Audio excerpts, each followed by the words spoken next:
Les stages, ils sont pas tombés comme ça. Je pense qu'il y a beaucoup de personnes qui s'imaginent que lorsqu'on rentre en école de commerce, on peut directement taper des stages énormes. Je pense pas que ça soit le cas. Et c'est pour ça que c'est intéressant avec les AST, c'est qu'on a l'expérience en arrivant en école de commerce. Ils sont monstrueux en termes de pitch, en termes de vente du rêve, vente du projet. C'est extraordinaire. J'ai vu des mecs qui avaient rien, mais vraiment rien, l'idée pourrie ou même rien du tout, et arriver devant des centaines de personnes et pitcher le truc comme s'ils étaient Steve Jobs, alors qu'ils ont rien. Et c'est super dur pour nous, Français, expats, où bon, l'anglais n'est pas notre langue de base, on n'est pas natif. Et pitcher ton projet en face de ces mecs-là, tu dis waouh, c'est dur quoi.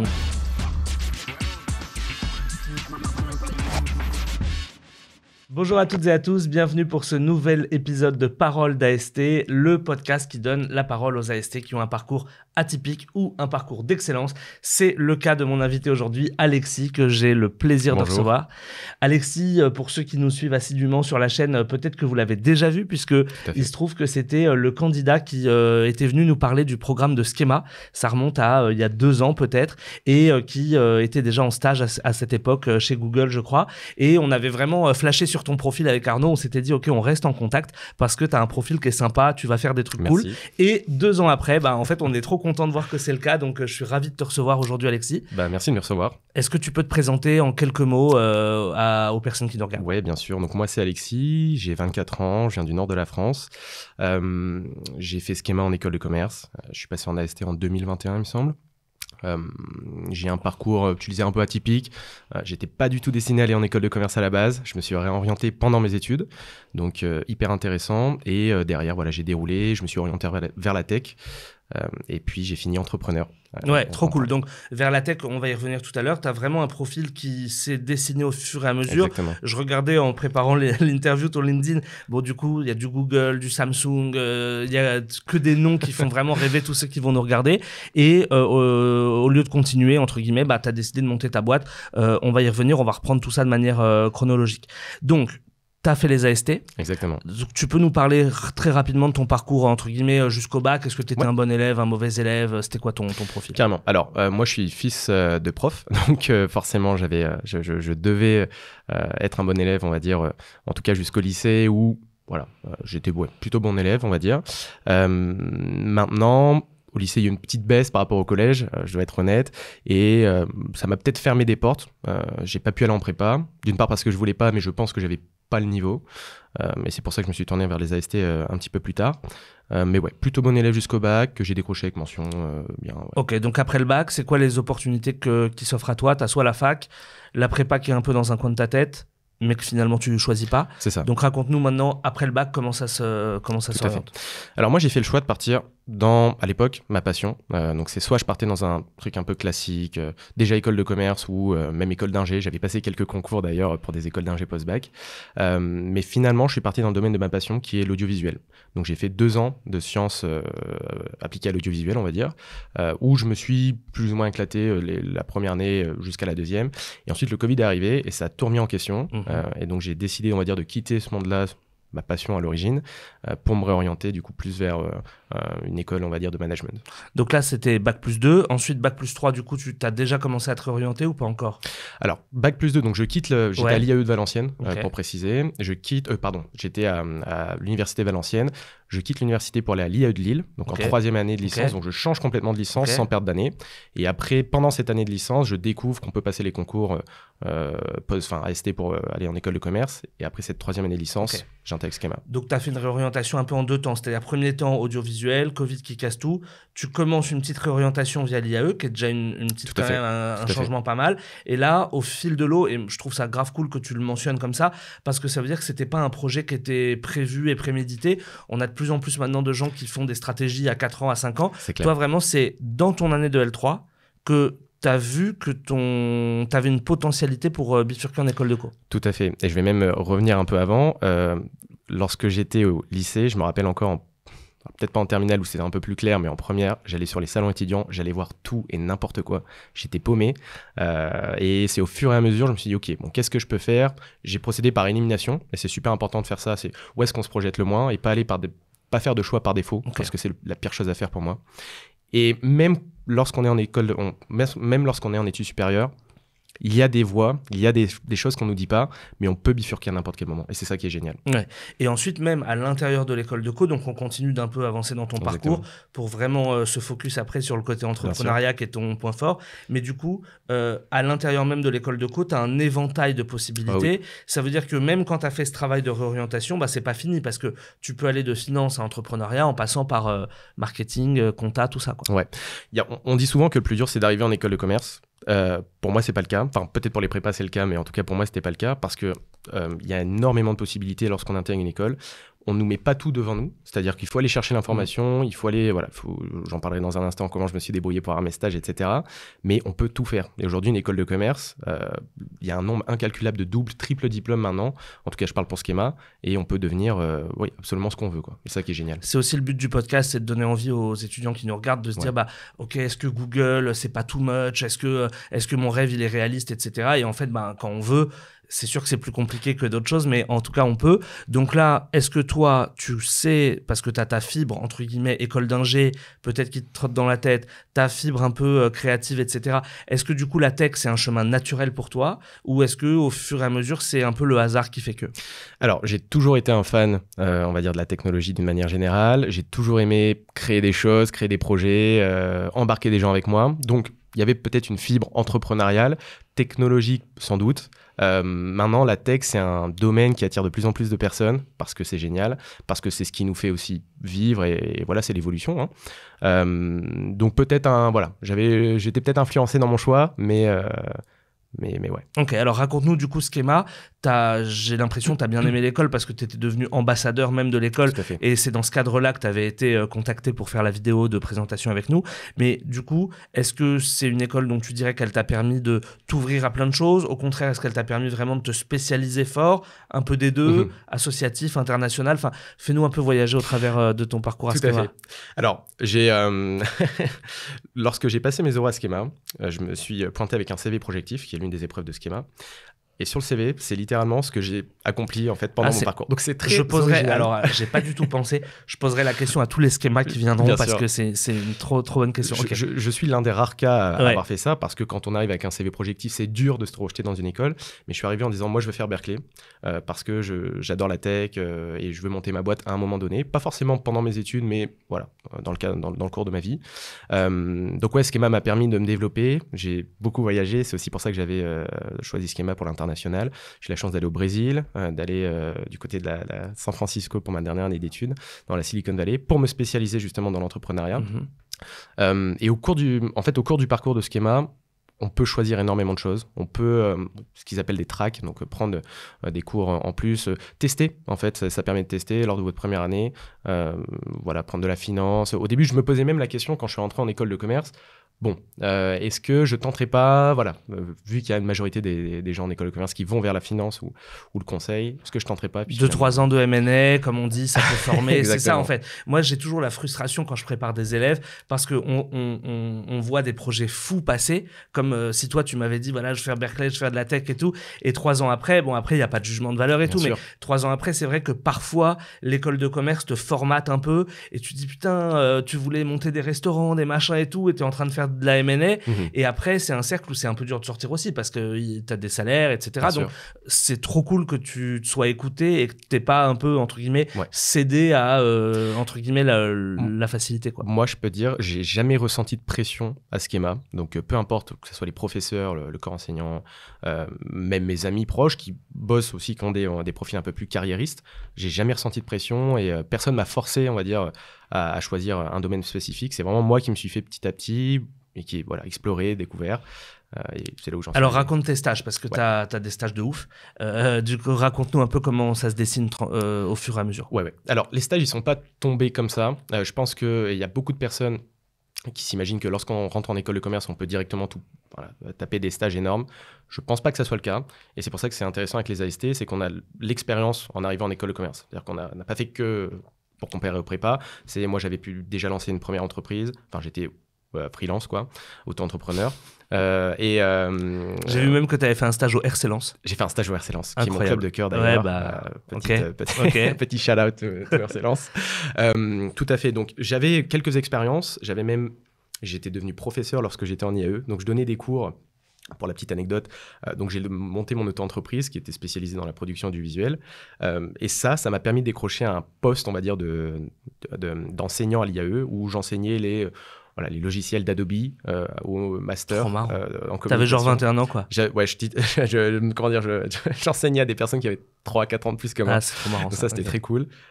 Et le directeur du programme de l'époque m'avait... Attends, tu nous as perdu là. On était sur comment j'obtiens Google.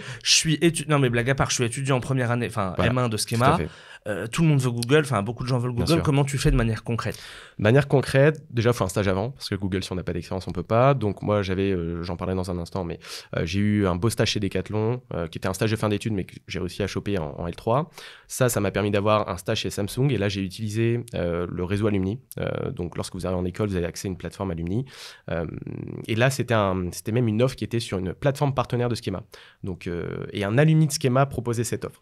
Donc j'ai sauté sur l'occasion, j'ai apply et j'ai eu l'entretien la semaine d'après. Ça a matché parce que forcément j'étais fan de technologie. Ils ont vu sans doute mon enthousiasme et mon expérience dans le marketing chez Decathlon. Donc j'ai été pris chez Samsung, 6 mois géniaux. Et derrière, du coup, je contacte, assez fun, j'obtiens mon stage chez Samsung. Dans la foulée, je modifie mon CV.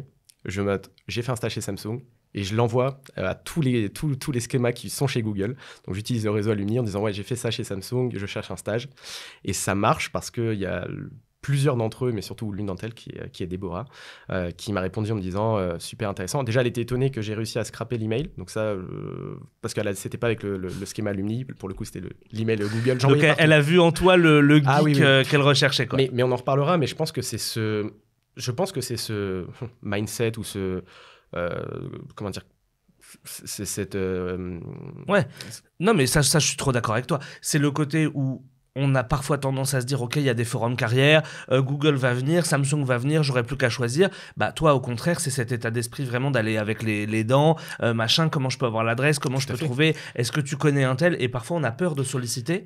Et en fait, c'est ça qui est valorisé, c'est ta recherche. Il faut que les gens comprennent que personne ne vous attend. Donc, par définition, vous devez vous montrer, vous devez y aller, saisir l'opportunité, parce que personne ne va arriver avec vous avec un petit plateau en disant voilà votre stage.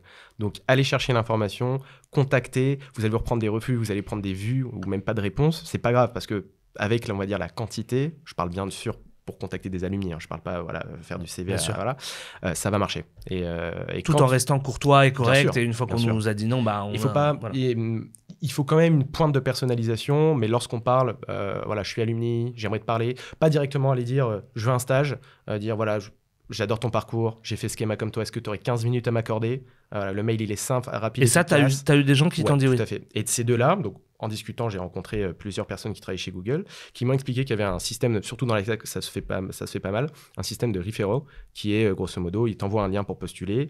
Et je ne sais pas exactement ce qui se passe derrière, mais je pense que ton CV à minima va être lu par les recruteurs. Donc ça, c'est déjà parce que tu viens de la part de quelqu'un qui t'a envoyé un lien. Ah ok, d'accord. Ça, si tu le sais pas, tu sais pas quoi. Non, mais ça se fait beaucoup dans la tech. Mais il faut le faire de la bonne manière. Il faut contacter les gens, il ne faut pas leur envoyer un mail. Est-ce que je peux avoir un referral? Ça ne marche pas comme ça. Il faut d'abord apprendre à connaître la personne et voir s'il y a un match et si elle peut t'aider, elle te proposera sans doute. Ok, donc en gros, toi, tu as fait par étapes. C'est intéressant, et pour ceux qui nous regardent, parfois on veut griller les étapes. Tu as fait Decathlon, Samsung, Google. Tu as un peu l'impression que l'un a déclenché l'autre, qu'a déclenché l'autre, quoi. Je pense que j'ai réussi à faire ce que j'ai fait parce que je voulais griller les étapes. Ça, c'est important. Je pense que c'est parce que je voulais toujours plus, et ça m'a permis à chaque fois, même ce que j'avais déjà Samsung qui était déjà très bien, j'avais un beau stage chez Decathlon, je voulais encore plus, et donc j'essayais de me surpasser. Je pense que c'est plus un challenge envers moi-même que comparé aux autres, mais il fallait que j'aille chercher le stage de rêve, et pour moi c'était Google. Et tu avais des métiers techniques ou tu avais des métiers plus marketing comme tu avais chez Decathlon? Alors c'est ça qui est génial, c'est que beaucoup de gens pensent que pour travailler en tech il faut être technique, c'est pas le cas. Vous pouvez avoir des métiers business, c'était mon cas du coup à Google surtout, même à Samsung. Moi j'étais soit dans le marketing, soit dans le product management, on va dire l'univers de la tech a besoin de personnes business parce qu'on a besoin d'ingénieurs bien sûr pour construire les produits, mais derrière si vous savez pas le vendre et si vous savez pas le mettre en lumière et introduire un produit sur un marché, le produit se vendra pas. Ouais. Product management, tu as déjà une partie un peu plus tech que ce que tu as dans le marketing. Enfin, c'est quand même un peu plus à la frontière des deux, quoi. Ouais, tout à fait. Alors, ça va dépendre de la marque, ça va dépendre de l'emplacement géographique. Chez Samsung, on va dire qu'un product manager, il est responsable de son produit dans la géographie qui lui est attitrée. Donc, si vous êtes product manager chez Samsung TV France, vous êtes en charge du bon déploiement des campagnes, vous êtes en charge de toute la partie sales, etc. et du lancement, etc. Voilà, vous êtes product manager. Maintenant, si tu es product manager, je veux dire au siège d'Apple, tu vas principalement bosser, prenons l'exemple de l'iPhone, sur une feature ou sur une partie du téléphone. Donc et là, c'est beaucoup plus technique. Ça va dépendre. Si tu es au siège, c'est technique. Donc ça, c'est cool parce que du coup, tu as peut-être des gens qui se censurent et en fait, à mauvais titre, parce que toi, tu as un profil qui n'est pas technique. Tu disais quand même que tu enseignais Adobe à l'IAE. Enfin, j'imagine que tu dis pas technique, mais tu es quand même un peu technique plus que normal, quoi. Je sais pas si je peux me considérer geek, mais ouais, j'aime bien la tech, j'aime bien comprendre. On en reparlera, mais c'est aussi ce qui m'a amené à créer une boîte dans l'IA. Ouais, j'aime bien comprendre. Donc, je pense qu'il faut un petit bagage quand même, mais tout le monde peut l'avoir. Donc, vraiment. Tout à l'heure, tu disais, voilà, j'ai atteint mon max. Je pense que quand on est geek, Google, c'est le max. Enfin, tu vois, c'est un peu le L'Oréal du luxe ou le Goldman Sachs de la finance. Donc, en gros, tu avais deux options, j'imagine. Dis-moi si je me trompe. Soit continuer chez Google, soit monter ta boîte. Mais en gros, aller dans une autre boîte, il pouvait y avoir un côté un peu déceptif, quoi. Alors, quand j'étais chez Samsung, un directeur marketing est arrivé et il a appris du coup que j'étais pris chez Google pour la suite. Et il m'a dit, rappelle-toi bien d'une chose, Google, c'est pas la vraie vie. Et il a complètement raison parce que l'expérience à Google est incroyable. Je pense qu'il n'y a pas meilleure expérience salariale possible sur Terre. En tout cas, j'en ai jamais vu. Et c'est vrai qu'on s'imagine difficilement ailleurs qu'à Google, chez Google. Et donc là, forcément, la question se pose, qu'est-ce que je fais ? Est-ce que je tente de rester ? Donc, il y a des opportunités. Une fois que vous faites des stages, ça, c'est super important, surtout en fin d'études. Souvent, la possibilité de continuer avec l'entreprise. Google le permet. Sauf que moi, j'étais en année de césure. Donc, il me restait 1 an d'études derrière. Non, 1 an et demi d'études derrière. Donc, je ne pouvais pas rester. Mais cependant, je suis resté en contact avec eux plusieurs fois. Ils m'ont rappelé l'année d'après. Ça ne s'est pas fait parce que je n'avais pas le temps. On en parlera. Je suis devenu finalement manager pour les euros AST de Schema. Ah putain, t'as fait un choix dur là. Ok, d'accord. Et je me suis également fait rappeler en fin d'études. Donc, il n'y a pas si longtemps. Et là, par contre, j'ai fait le choix de dire non pour monter mon projet. Là, il faut être chaud. Là, il faut avoir les reins solides et se dire, est-ce qu'on passe à côté de quelque chose ? Mais quand on est... Je veux dire, il faut prendre les risques à un moment. Et il n'y a pas meilleur moment pour moi, je pense, de les prendre maintenant. Je suis jeune, je n'ai pas de responsabilité particulière, je n'ai pas d'enfant. Donc, si je ne prends pas les risques maintenant, quand est-ce que je les prendrai ? Donc, c'était le moment parfait. Tu as dû hésiter de fou, non ? J'ai hésité, mais je suis très heureux du choix que j'ai fait. Ouais. Et on verra où l'avenir me mène. D'autant que le chemin inverse peut se faire. C'est-à-dire qu'on pense toujours à faire salariat puis boîte. En fait, tu as plein d'anciens entrepreneurs qui sont ensuite récupérés, que leur boîte elle a été un succès ou pas. Mais c'est des skills qui sont hyper recherchés chez les Google et toutes les boîtes tech. Et donc, c'est pas exclu que tu y retournes un jour où on ne sait pas de quoi l'avenir est fait. Complètement. Les boîtes comme Google, des gros groupes, rachètent aussi des startups à un moment donné et les personnes deviennent salariées à nouveau. Je crois que l'un de... On a compris le message. Non. Je sais pas, on verra. Ne jamais dire jamais, ça c'est important. Non, tout à fait. C'est... L'entrepreneuriat, en fait, on touche à tout. Donc, on est un peu couteau suisse. Ouais. Et donc, forcément, les boîtes sont intéressées par... Oui, et puis il y a aussi des skills de personnalité, de ne pas abandonner, d'être résilient, d'être créatif. Il y a à la fois les skills techniques de toucher à tout, marketing, compta, etc. Et à la fois, c'est des états d'esprit que les boîtes recherchent si elles arrivent à se canaliser et que, voilà, c'est dur aussi ça. Mais c'est pas une croix définitive que tu as fait sur Google, quoi. Complètement. Okay. Et pour revenir sur ce que tu disais, lorsque j'étais du côté de San Francisco dans la Silicon Valley, on a vu énormément de personnes qui étaient des cadres de chez des boîtes tech majoritairement, qui en fait lançaient leur boîte parce que voilà, ils ont fait 20 ans, 25 ans de carrière.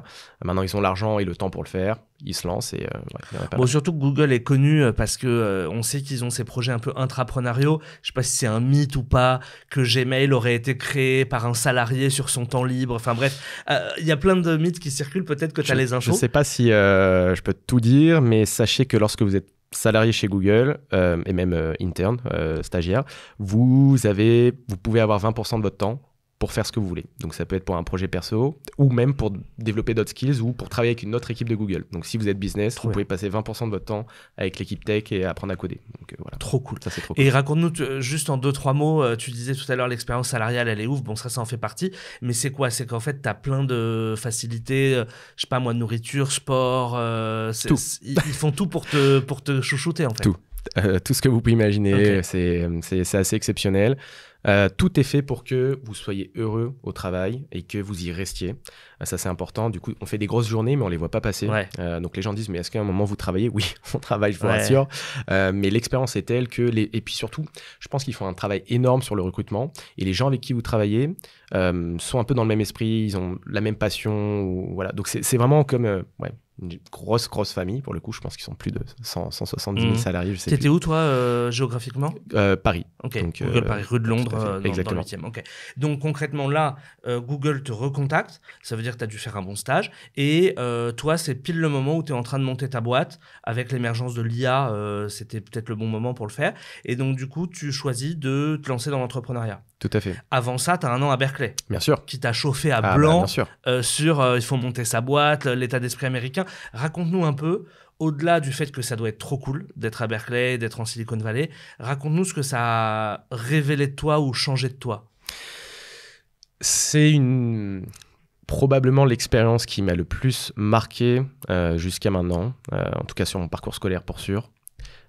C'est un monde complètement différent. Alors déjà, les universités américaines, c'est un monde complètement différent que ce qu'on peut connaître, même si les business schools en France, on va dire, ont été influencés, on va dire, peut-être par le système américain. Moi, la particularité, c'est que j'étais vraiment focus entrepreneuriat. L'intitulé de mon diplôme, c'était dans l'entrepreneuriat, et j'étais quasiment au cœur de la Silicon Valley. Donc forcément, grosse influence, tu le disais, que ça a eu sur moi. J'ai rencontré des gens extraordinaires. Le syndrome de l'imposteur était bien là pendant cette année, je dois être honnête. C'est exceptionnel. Il se passe beaucoup de choses, surtout là-bas. Et je pense que c'est aussi une petite bulle, cette bulle de San Francisco, de la baie, où on a l'impression d'être au cœur de l'innovation, au cœur du monde, où tout se passe, tout se fait. C'est marrant, mais c'était devenu normal pour moi de prendre les taxis où il n'y a pas de chauffeur, les taxis autonomes. Quand je raconte ça aux gens, ou je montre les vidéos, tout le monde est choqué, mais alors que c'était devenu... Et là-bas, c'est normal de voir c'est les Waymo majoritairement qui ont été développés par Google d'ailleurs. Mais c'est le genre d'anecdote. Okay. Voilà.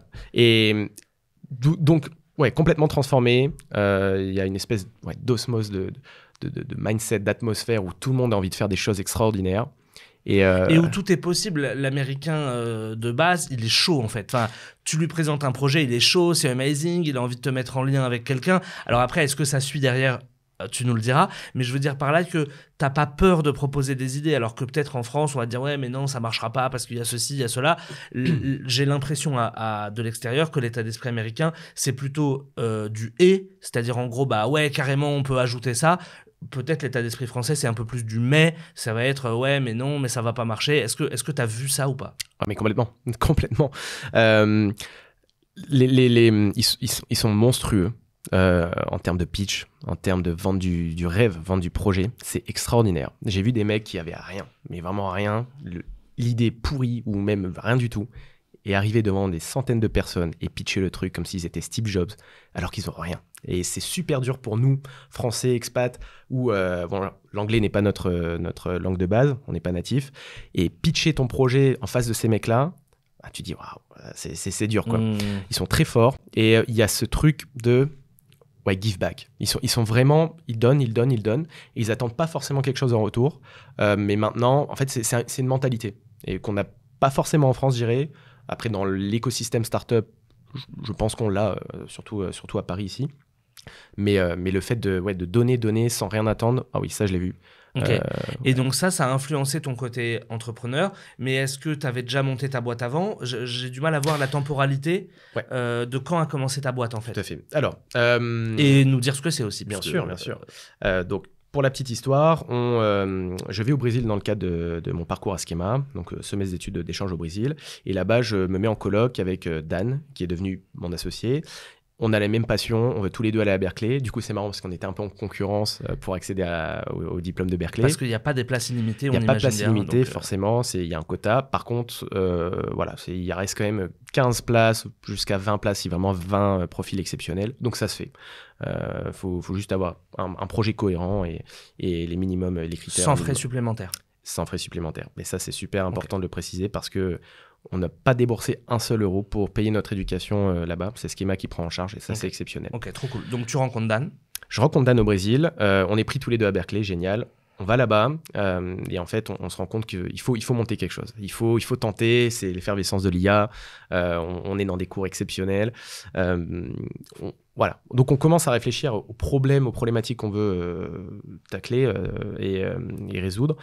Et on tombe vite d'accord sur un sujet qui nous est commun à n'importe qui est l'e-commerce. L'expérience e-commerce est catastrophique. Elle n'a pas changé depuis 15 ans. On est toujours là à passer des heures à essayer de trouver les bons produits pour nous. Et au final, on abandonne, on n'achète rien 98% du temps. Je suis ton client rêvé. Je ne sais pas si le panier abandonné, il n'y a que moi.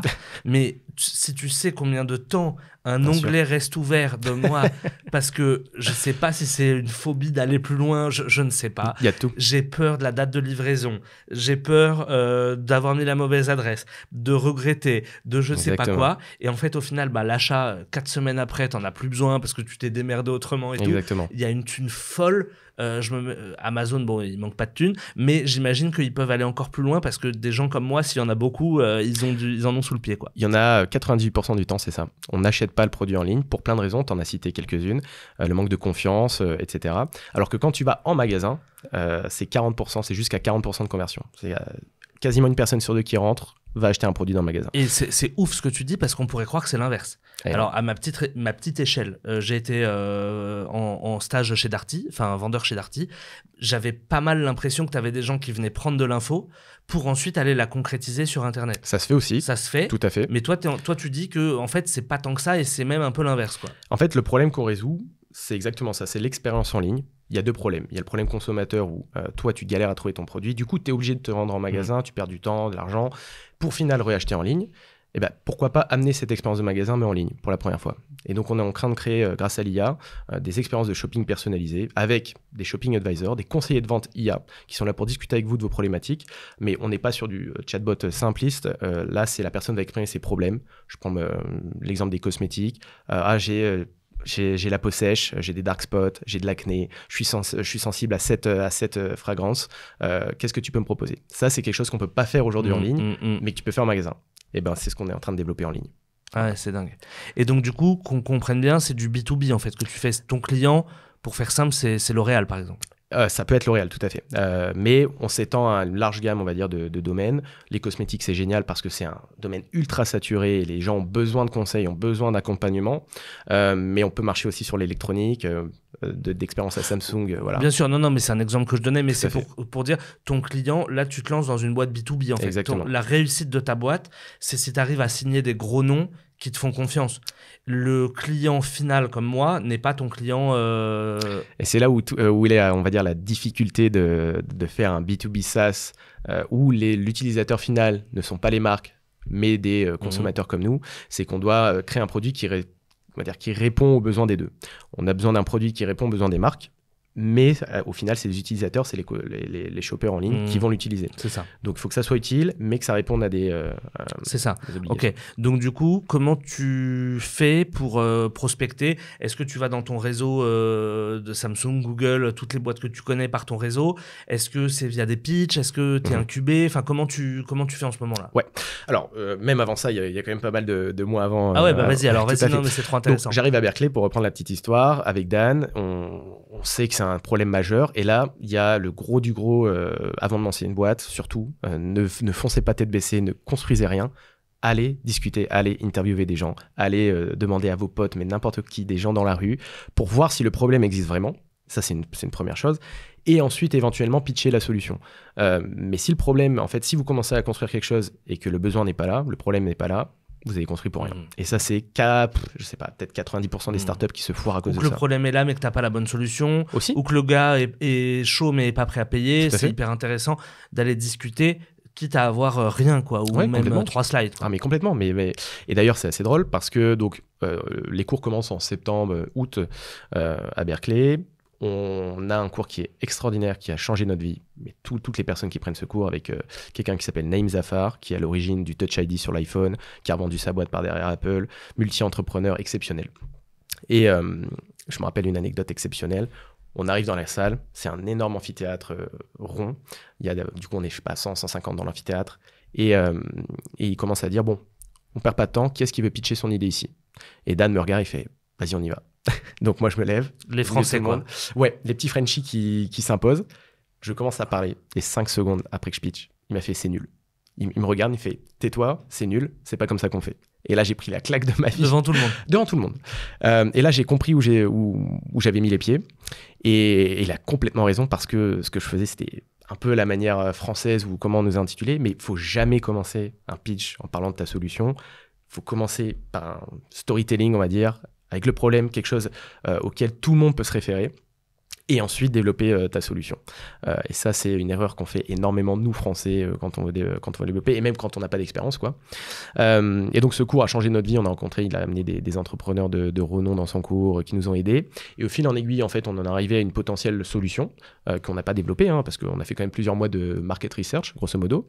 Et le partiel de ce cours, c'était pitcher à 4 vrais investisseurs dans la Silicon Valley. Et donc ça a été exceptionnel. Ça a été à la fois le meilleur jour de ma vie et ça a failli être le pire. Donc on arrive dans les magnifiques bureaux de la Silicon Valley. D'ailleurs, petit point à part, mais les gens s'imaginent que la Silicon Valley, c'est exceptionnel, qu'il y a une effervescence, qu'il y a des bâtiments extraordinaires, que ça bouge. Pas du tout. C'est grand. Il y a beaucoup de Tesla, certes, mais ça reste des bureaux, voilà, et on a rarement accès à ces bureaux. Il y a quelques campus magnifiques comme ceux d'Apple, Meta, voilà. Mais autrement, c'est pas un endroit extraordinaire. Et donc, on arrive au niveau du pitch, on monte à l'étage, c'est notre tour, les investisseurs nous attendent vraiment en table dans une petite salle. Mais attends, juste pour être sûr, ils peuvent vraiment mettre de l'argent? Ah, bien sûr. C'est l'objectif. C'est pas un jeu, en fait. Non. Les mecs sont en face. C'est leur quotidien. Et il y a cette mentalité à prendre beaucoup plus de risques, à la fois pour les entrepreneurs, mais aussi pour les VC, en Amérique qu'en Europe, et surtout en France. Je suis en train de l'expérimenter, d'ailleurs, on en reparlera dans un instant, ici à Paris. Mais là-bas, ils peuvent mettre des millions sur une idée. Ouais, parce que t'as été sympa, t'as bien pitché, t'as une bonne tête, et l'idée est cool, et ciao, quoi. On dit que quand on est en early stage en startup, ils investissent sur les founders, sur les fondateurs, plutôt que sur l'idée en elle-même ou sur le marché. S'ils voient que le problème est là, ils se projettent et que les fondateurs ont un bon parcours, que voilà, ils sont là, ils sont présents, ils ont de la prestance, ils inspirent confiance, ils peuvent mettre des millions. Et ça, c'est véridique. Et ça, quand tu sors de l'ascenseur, tu le sais. C'est-à-dire quand tu arrives au 3e étage ou je ne sais où, bien sûr, je le sais à l'avance. Ça, tu l'as en tête. Et donc, tu te dis, les 10 prochaines minutes peuvent changer ma vie. Complètement. Ok. Complètement, c'est pour ça que c'est le partiel le plus stressant de ma vie, sans doute. Comment dire, les euros à Schema, c'était rien par rapport à ça, quoi. Les portes s'ouvrent, on arrive dans la salle. Il y a 5-6 investisseurs en table ronde dans une toute petite salle, on est hyper serré. Et là, on commence. Et en gros, pour préparer le pitch, on doit amener ce qu'on appelle un executive summary, qui est grosso modo le résumé de ta boîte, ton idée, ton problème, ton marché, ta stratégie sur un one-pager. Exactement. Et là, notre professeur, du coup, qui faisait un peu le lien entre les investisseurs et nous, nous dit, il est où votre executive summary? On l'a pas. Il est dans la voiture, en bas. Et là, il nous regarde devant les investisseurs. Il nous fait, vous pitchez pas. Pour tourner. Et là, on tombe mais des nues parce qu'on se dit, waouh, on a fait tout ça. C'est quand même 3-4 mois de préparation. C'est l'erreur de débutant. Et là, complètement. Plus. Complètement. Et là, c'est exceptionnel. Et quelqu'un part en courant. On négocie avec eux. On leur dit, on va commencer le pitch. Quelqu'un part en courant pour prendre l'executive summary. Laissez-nous notre chance. On a quelque chose de fou. Laissez-nous nous écouter, quoi. Ils acceptent. On commence le pitch. Il y a celui qui devait parler en dernier, parce que c'était une équipe, c'était notre idée, mais on a ramené des gens avec nous. Quelqu'un va chercher l'executive summary dans la voiture, il revient au bout de 5 minutes, il le donne. Et on sent à peine au bout de 3 minutes que les investisseurs commencent à s'intéresser au projet, se disent, OK, ils commencent à poser des questions et à nous interrompre, en fait. Alors qu'on nous avait prévenu que c'était 15 minutes, tu pitches et tu pars, quoi. Ils commencent à nous poser des questions, etc.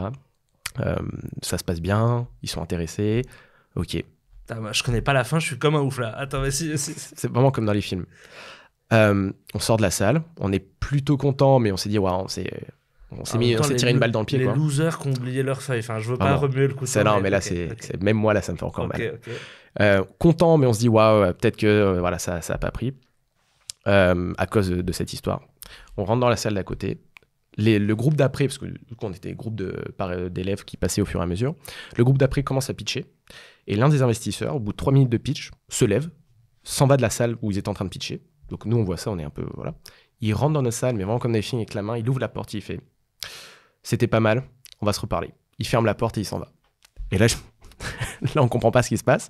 Et on a eu du coup des rendez-vous investisseurs avec lui pour discuter d'une potentielle levée de fonds, du coup en pré-seed, donc vraiment avant même d'avoir des revenus, avant même d'avoir un produit ou des clients.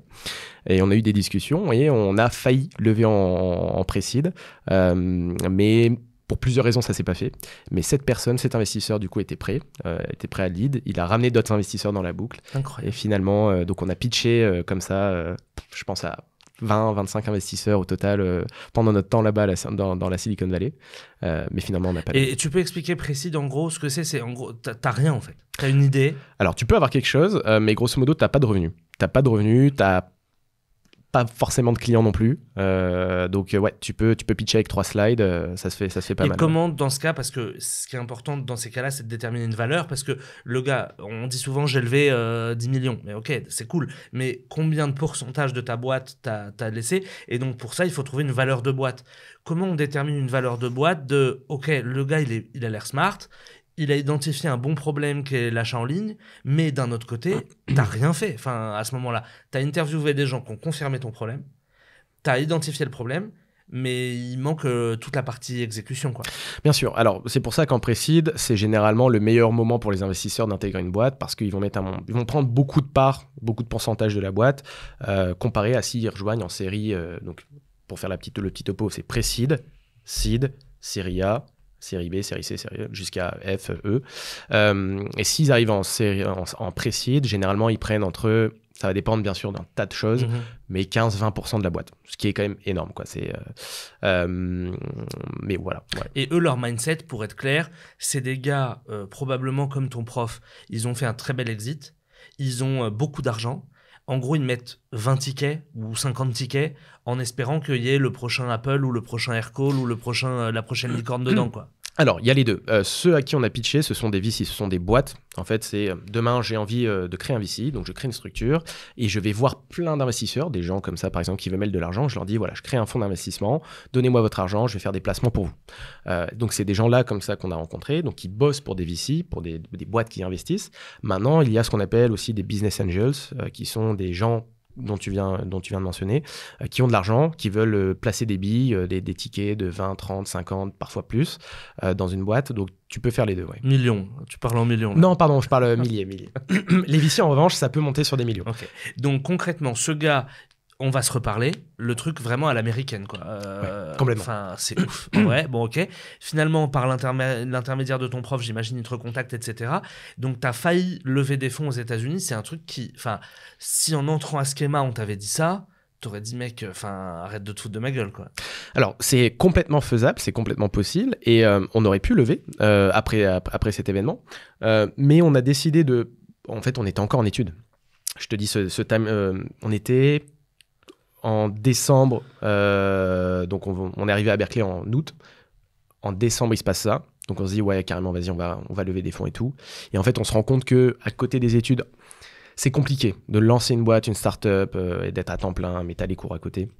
Donc au final, on postpone un petit peu la levée de fonds, on attend un peu. On se focus sur le produit, on se focus d'avoir un MVP. Et qu'est-ce qui se passe ? En fait, on candidate là-bas à plusieurs incubateurs, donc des programmes pour nous aider, pour nous accompagner financièrement ou pas. Et en fait, on est pris à Berkeley Skydeck, qui est l'un des meilleurs incubateurs, en tout cas de la baie. Et donc, on reste plusieurs mois là-bas, on reste l'été.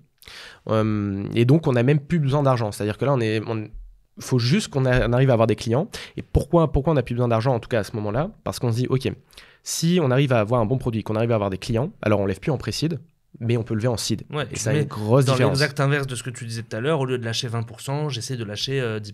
Ou alors, tu lâches 20%, mais par contre pour beaucoup plus d'argent. Et donc, une plus grosse valeur. Et valo. qui fait ta partie technique? Parce que tout à l'heure, on disait oui, on peut faire de la tech sans être technique et tout. Bon, ok, cool, mais à un moment, il faut qu'il y ait un gars qui développe le bot qui te répond à tes questions. Bien sûr. Donc, c'est qui cette personne chez vous? C'est Dan, qui est mon cofondateur, que j'ai rencontré du coup au Brésil à Schema. Et c'est ça qui est génial, c'est que l'école de commerce, pour y revenir, c'est énormément de rencontres, des gens qui ont des skills différents. Et Dan, pour le coup, était technique, moi plus business. Et donc, on est hyper complémentaires à deux.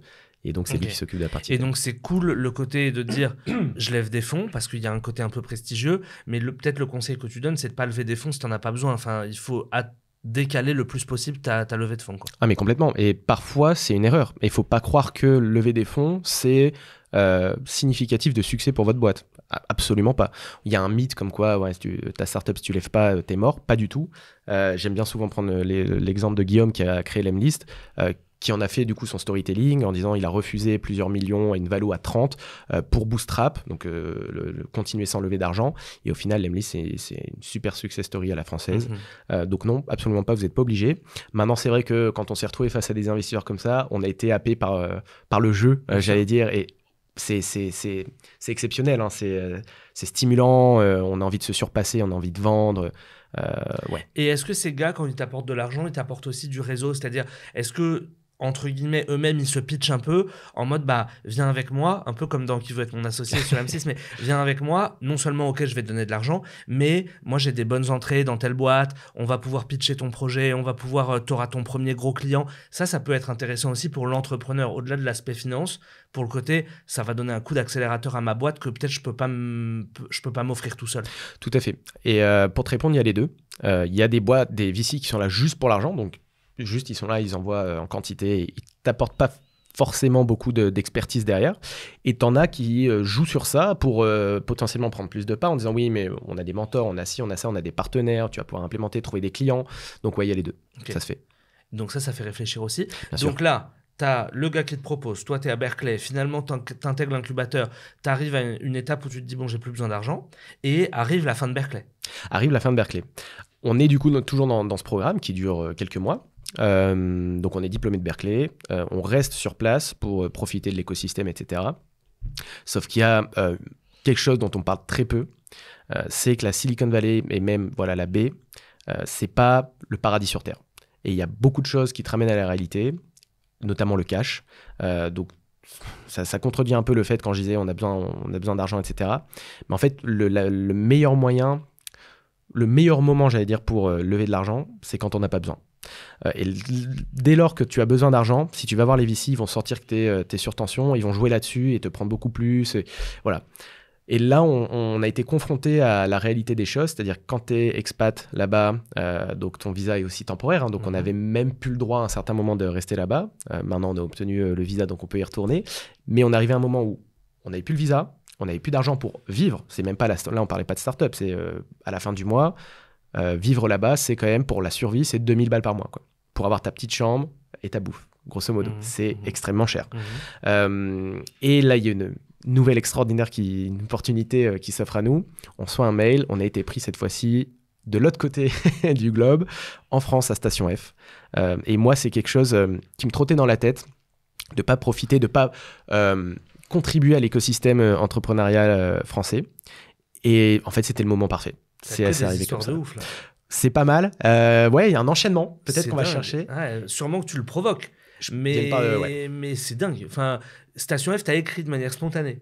Non, du tout, pardon. Ah non, En fait, on candidatait à un nombre de programmes parce que c'est aussi ce qui peut nous aider, nous sauver. Voilà. Mais Station F, du coup, en faisait partie. Et donc, on a candidaté comme ça. Et bonne nouvelle, on a été pris dans le Founders Programme. Et c'était le bon moment de rentrer des États-Unis? En fait, les planètes étaient alignées. Les planètes étaient alignées. Donc là, votre boîte, pour être clair, vous la montez en France ou vous la montez aux États-Unis ou Alors, un mix? On a créé la structure aux États-Unis parce qu'au moment où on voulait lever des fonds, on a fait ça un peu dans la précipitation, mais au moins on a une C-Corp qui est incorporée du coup dans le Delaware, État américain, qui nous permet du coup à n'importe quel moment de retourner là-bas, ça a aussi joué dans l'obtention de notre visa, et de lever des fonds là-bas, donc c'est super important. Mais aujourd'hui, physiquement parlant, on est en France pour les 3-4 prochains mois pour profiter du coup de ce programme à Station F. Et donc on a l'opportunité soit de rester en France, de créer la structure en France, ou de retourner aux Et États-Unis. vous avez des clients là? Comment vous en êtes dans quel stade là de la Ouais, boîte? tout à fait. Donc ça a pas mal évolué. Maintenant, on a un produit qui est live. On a plusieurs premiers clients, ce qu'on appelle des design partners, des partenaires. Et là, on a lancé la phase 2 où vraiment on va aller chercher un maximum de clients. C'est, on va dire, la phase bêta. Voilà. C'est génial. Donc là, ton produit, tu as certains utilisateurs finaux comme moi Tout à fait. qui vont sur certaines marques, mais sans forcément le savoir, sur des sites internet et qui sont confrontés à ton bot. Tout à fait. C'est un bot humain? Enfin, c'est un... Alors, actuellement, c'est format chat, mais notre objectif, on a une vision très claire de là où on veut aller et on sait comment faire. Demain, vous serez capable d'appeler, mais directement sur le site internet. Donc, une conversation qu'on appelle human-like, comme là où on discute entre humains. Vous ne verrez pas que vous discuterez avec de l'intelligence. Ok. Et ça, les partenaires, c'est intéressant, le mot que tu as utilisé, c'est design partner. Ça veut dire qu'ils te font aussi du feedback. Design, il y a le côté conception. Ils te font aussi du feedback sur ton produit. Tout à fait. Pour que tu l'améliores en permanence. C'est un échange, on va dire, de bons procédés. Ils ont, pour certains, une réduction et en échange, voilà, on les voit toutes les semaines, on parle avec eux, on construit le produit avec eux et on analyse ensemble ce qu'il est possible de faire. Et ça, c'est officiel. Enfin, tu peux dire les noms de ces boîtes ou alors, c'est secret? Malheureusement, il y a des NDA, surtout pour les design partners, parce que c'est des tests. Okay. Donc, NDA, c'est non-disclosure, donc on n'a pas le droit de dire qui c'est. Je peux dire que l'un de nos design partners est une marque qui appartient à Procter & Gamble. Et qui est assez drôle, mais du côté des États-Unis. Donc, on est à distance là. Ok. Donc là, tu es dans une phase où, du coup, est-ce que vous êtes toujours 2 ou vous êtes plus?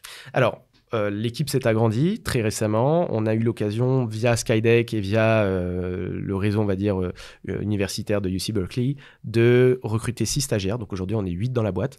On va dire à plus ou moins un temps plein. Nous, on est à temps plein en tant que founder, eux, un peu part-time. Et donc, on a des designers, des développeurs, des researchers. Donc, ouais, ça fait du bon. Trop cool. T'es à la tête t'arrives au bureau, il y a une petite équipe qui est avec toi, quoi. C'est un peu ça. C'est cool, ça. Et donc, du coup, qu'est-ce qu'on peut te souhaiter pour la suite sur le plan de la boîte?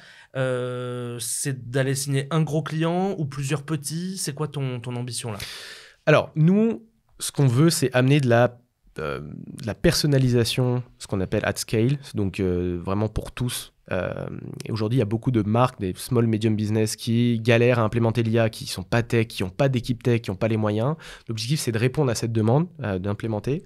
Maintenant, on voit qu'il y a du potentiel aussi sur les grosses marques. Je t'ai cité un design partner, un gros nom. Donc, on joue un peu sur, on va dire, les deux tableaux actuellement. Les deux. Donc, on est ouvert à toutes sortes de propositions. Donc là, tu as un vrai enjeu. Ok, tu es un produit tech. Là, ton vrai enjeu, il est devenu commercial. Il est passé de designer le produit à avoir les bons contacts dans les entreprises, les convaincre.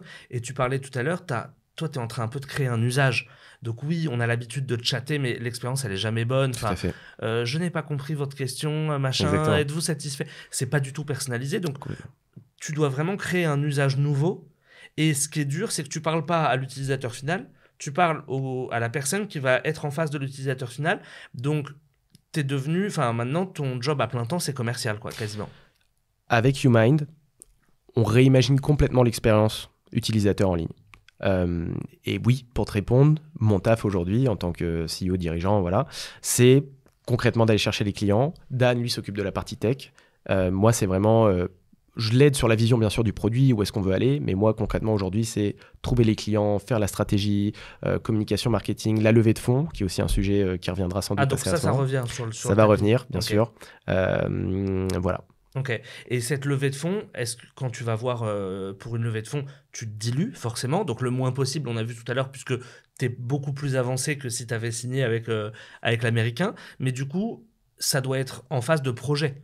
On a vu tout à l'heure, on n'a pas vocation à se diluer pour se diluer. Donc du coup, toi, tu as des projets qui sont chiffrés, peut-être pas à 100%, mais où tu te dis, voilà, je veux développer telle feature sur le bot, ça coûte tant, je veux développer tel côté multilingue ou je sais pas quoi, ça coûte tant. C'est comme ça que tu raisonnes? Alors, ce qui est plus facile, une fois qu'on a un produit qui est live et des clients, donc on a de la traction, donc on a un proof of concept, et donc c'est plus facile de lever aussi. C'est-à-dire que là, ça réassure, on va dire, les investisseurs. Faut savoir où est-ce que l'argent... Il faut leur dire concrètement où est-ce que l'argent va aller, même si c'est pas forcément officiellement le cas et que ça va pas se dérouler comme prévu, parce que rien ne se déroule jamais comme prévu, surtout dans le monde des startups early stage.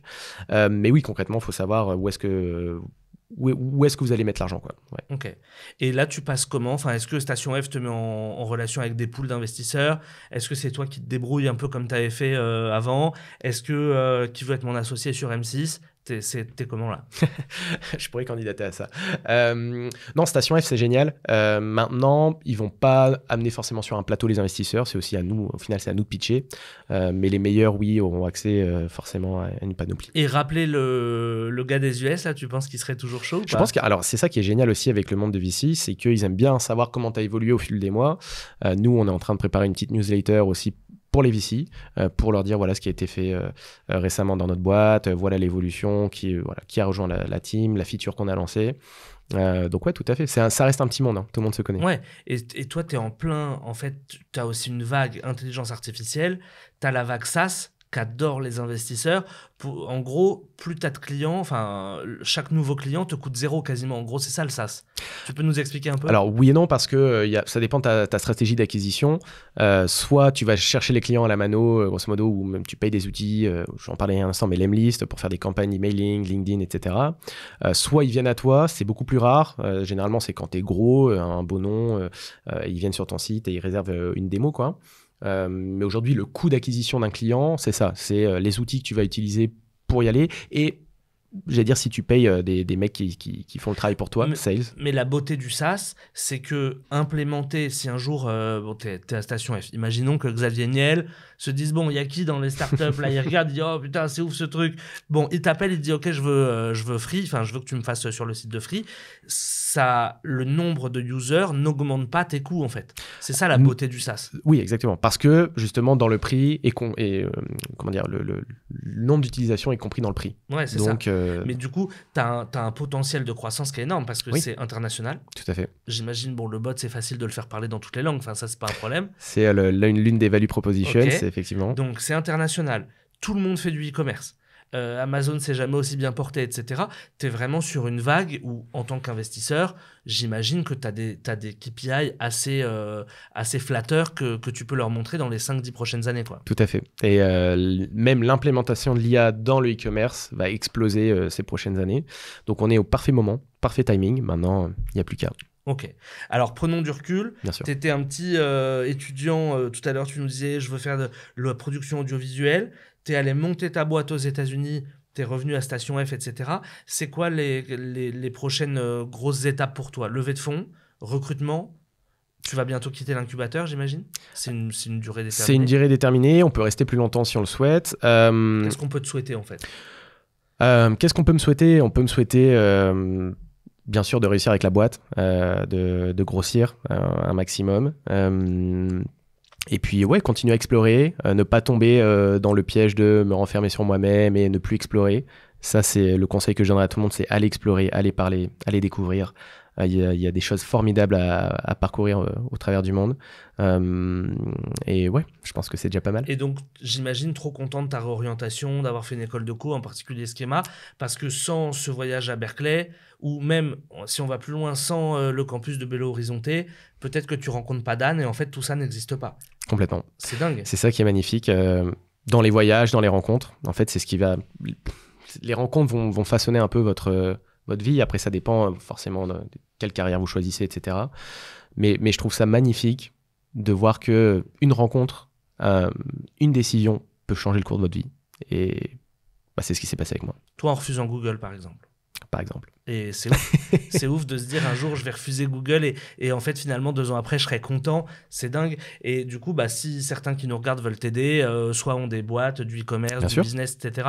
On avait reçu dans ce même podcast Léa et Julie qui ont une boîte de e-commerce cosmétique, on en parlait tout à l'heure. Bon bref, si vous sentez que vous pouvez être intéressé par la solution, vous n'hésitez pas, soit vous contactez Alexis, il y aura son LinkedIn en descriptif, soit vous passez par moi, ce sera un plaisir de faire l'intermédiaire, de me positionner un peu en VC, tout ça.